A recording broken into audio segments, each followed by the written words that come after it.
Hey everyone, welcome to Talk Daily. My name is Eddie, and today we're going to be talking about some modified cars. Before I go any further, this article is for Motor Trend, Super Street, and it's written by Mr. Rodriguez and writer Mika Wright. Anyway, and this is from January 21st, and it shows a Toyota AE86.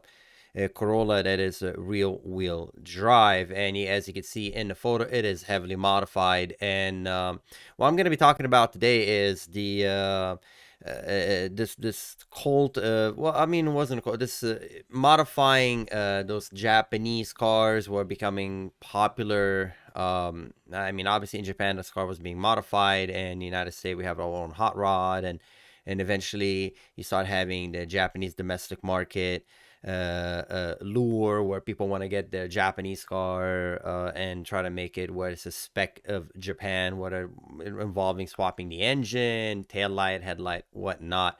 And obviously, this is the extreme end of it, where the vehicle has completely been modified, a different engine, etc. And this is at the Tokyo Auto Show, and I think it's a wonderful art, craftsmanship, and well, a lot of thought were put together to put this car in the condition that it is in.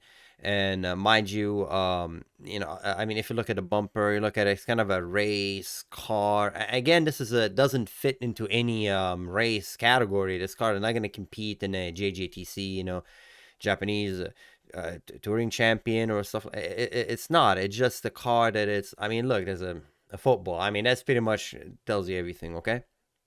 But that's not the point. This is basically look at the welding, look at the craftsmanship, look at the thought. This is actually a functioning piece of art.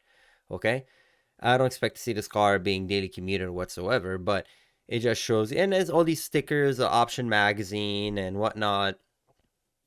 Again, it's a moving piece of art, and it's wonderful, and every car is unique to the person who fabricated and built it. Okay, so you're probably telling me, Eddie, okay, so what are you telling me? What's the point of this? The point of it is this is a dying art. Just how we're seeing the electric cars are becoming more modern, we're seeing how technology is taking over the cars. We're having electric, might have hydrogen, gasoline cars are slowly, I don't say they're being faded out, but we're looking for other alternative method for transportation, cars that drive themselves, etc. These cars are becoming more and more scarce and becoming in the realm of collectors, and that's it. Um, and that's the point of this video. If you have one of these cars, if you can hold on to it, go ahead, because the value only gonna go up. And obviously, I'm not telling you anything new, but in my lifetime, a car, for example, a Nissan 240 SX that was sold in the United States with a K24 engine, now sells a astronomical amount. I mean, you used to buy that car for $1,000, and I mean, used. So I'm talking about like 15 years ago. Okay, I'm not talking about 40 years ago. So the car wasn't being made at that point. It's a 1989, 1990 vehicle. And again, the 90s cars are now becoming collectible. That's the point. 90s cars are becoming collectible, but modification of those cars is frowned upon by most, like I want to say, like the DMV or whatever board you might have that regulates registration of your vehicle where you live. And I'm talking about the United States. In Southern California, it is is very strict.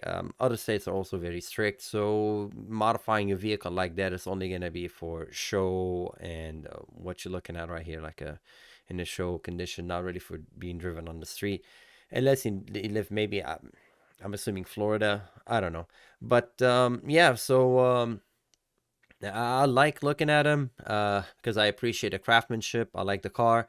Again, these cars are not gonna out accelerate a Tesla. They're not gonna out compete whatever expensive car you might think of that's modern in the Nürburgring. But it's just it's a homage to the culture. It's just like I'll put it in the same realm as painting, the same realm as any art, craft, hobby you might like. This is what it is, and it's expression of that. And it would have been nice if you can drive them, because I know these owners of these vehicles. Maybe someone who have a car they modify to an extent that might not be road legal, but they keep going at it anyways because it's this their passion. It's it's unfortunately you can't drive it, but they're meant to be driven. But I don't think any of these people who build the cars to that extent don't want to daily drive them. I mean, that would be the dream to daily drive it, but also not because you go to the uh, you know an accident and whatnot. So nobody wants to lose their car. So they rely on that daily. But again, that's my opinion. Again, this vehicle is beautiful. I mean, I'll show you a couple of pictures if you don't believe me. Again, this car when it was made, it wasn't, let's say, Apex Twin Cam 12. I mean, this is in the 80s where they were advertising, oh, we have twin cam technology. Remember, this is Japan at the height of their bubble. They were making pretty much, they had a lot of money and they were making very good cars. That's a shot of it. You see that little rubber band where it holds the bumper. It's basically giving the impression that, oh, I can remove my bumper very quickly so I can work on my car. I don't know about that. Send a wheel hub lock. I'm not sure. I think that is just there to hold it. If you remove that, is actually the lug nuts. Um, I mean, look at the engine. I mean, in a cooler. It's just, and that's the exhaust. If you're wondering what that is, that's literally the exhaust. And you see how the titanium is kind of like burnt a little bit. And I don't know what that is. That a? I think it's just the titanium being burnt. Um, Direct coil ignition. It's just pretty. You look at it, and everywhere you look at the car, you see like little bolts, like the bolt-on roll cage. Yeah, I know roll cage should not be bolt-on, whatever. Again, this is not really designed for it to be meet any specific sanction criteria for any racing sanction. See the bolt-on, welded. Again, roll cages should not be bolted. There should be nothing bolts here. Okay, so let go of that one. Beside that, it's nice. It starts, it runs, and you can take it in a trailer and take it to a track and enjoy a track day in this car in your unique build. So for that is awesome. The wheels extend so far out that I added the wheel flare. The sticker, SARD, OS Geekin. OS Geekin makes differential and transmissions, and he puts the GR. It's nice. Gazoo Racing. That's the new line of performance that Toyota developed. And see the 11. We didn't have the 11 in the United States. We don't have the name. It's just called the Corolla. Again, another shot of the interior with the seats underneath the car. You see the fuel. This is the fuel filter. That's the fuel tank, and the suspension in the rear is basically a solid beam if you're not aware with the limited slip. More shot of the engine. That's a GR Racing. I think that's a 3-cylinder engine that comes from the Corolla, and that's basically what they swapped in it. That's why I give it a Gazoo Racing, because I see 1 2 3 sparks. Yeah, that is that 3-cylinder engine that comes in the Yaris Gazoo Racing. Again, anodized valve cover. It's just pretty. It looks. I don't want to say it's stock because obviously look at the intake manifold and looks at the exhaust. So I don't know. It's obviously been heavily modified. The instrument, wiper, hazard, washer, horn. I mean, it's old school click click click. Um, it just it's again, its function is very functional. It's a functional machine. It's nothing in this car is there's no luxury here. That's a firewall. If this is basically where the heater core will come out, and obviously deleted the hose. I do believe so. Maybe this is the heater and this is the air conditioning. Anyway, all that stuff is gone. There's no air conditioning. There's no heater.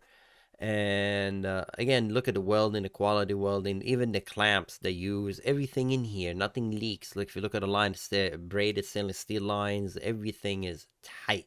There's very little rubber hoses that could rupture, and that's what you look at when you see that kind of build.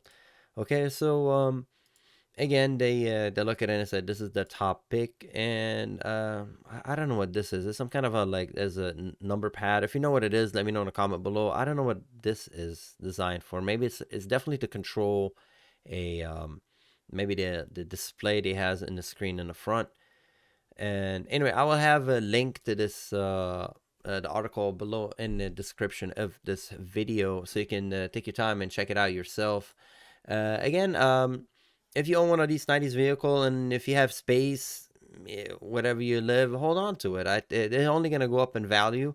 And as you can see, there's a culture behind it. There's a demand for these cars. Again, not all of them. Okay, if you have a, for example, Nissan Stanza, which I still has a soft spot in my heart. I own the Nissan Stanza, but I don't think it's gonna retain its value. But eventually it will, because there will be so many few left. So again, this is only if you have a good example of the vehicle. If the car that you have is completely falling apart, then nah. But if it gets to that point, like for example this car, the 86, I would hold on to it even if it's falling apart. It's getting that rare. So do your research before you get rid of them. Um, and this culture is still alive, although it's not as predominant as it used to be. I'm talking about the real culture. I mean, I'll take that back. I'm talking about the when people used to modify it. Okay, I'm talking about the engine. I'm all about interior. If you can't tell, I'm all about the inside of what the car can do. I'm not really interested about the stickers. You can see I'm not a big fan of stickers and cosmetics. I'm more a fan of the inside of the car. What makes it tick? What makes it run? And why did you choose this part instead of that part? Okay, that's what I enjoy. Um, and of course, part of enjoyment that is seeing what it can do on the road. But unfortunately, we can't drive these cars anymore because of the laws and regulation being updated, and unfortunately not taking into consideration older car with new powertrain, with new engine powertrain. They're not recognizing that, or they're making it difficult for them to be recognized. Anyways, let me know what you think in the comments below. If you agree with me or not, let me know. And again, this was an LA, excuse me, it wasn't a Tokyo Auto Show earlier this year. So hopefully I can go to Japan when it opens up. As it stands right now, currently because of pandemic, it is not an option that's available right now. Hopefully, it will be soon. Anyways, as always, thanks for watching, and stay safe out there. I'll see you next time. Take care. Bye bye.